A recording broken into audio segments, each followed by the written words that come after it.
వర్షం పడినప్పుడు అయితే ఇలా పీతలు అయితే బయటకు వచ్చి ఉంటాయి గడ్డ బయటకి. హాయ్ ఫ్రెండ్స్, నేను మీ ట్రైబల్ బాయ్ చరణు.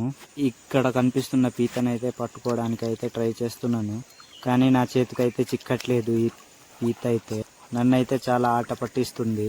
మొత్తానికైతే పీతని పట్టుకోవడానికి చాలాను. పీతని పట్టడానికి చాలాక అయితే ఈ పీత లోపల అయితే పిల్లలు ఉన్నాయి అనేసి అయితే అనుకోలేదు. పీత పిల్లలు అయితే ఇలా ఉన్నాయి. పట్టిన ఒక్క నిమిషంలోనే నా చేతికి అయితే వచ్చేసాయి పీత పిల్లలు అయితే.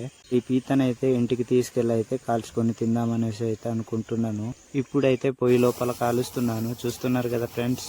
కాలిపోయిన తర్వాత అయితే లోపల అయితే ఈ విధంగా అయితే ఉంటుంది. ఇలా కాల్చుకొని తినడం వల్ల మీకు ఉపయోగం ఏంటి అని అనుకోవచ్చు, కానీ మాకైతే ఇలా కాల్చుకొని తినడానికి అయితే అలవాటే.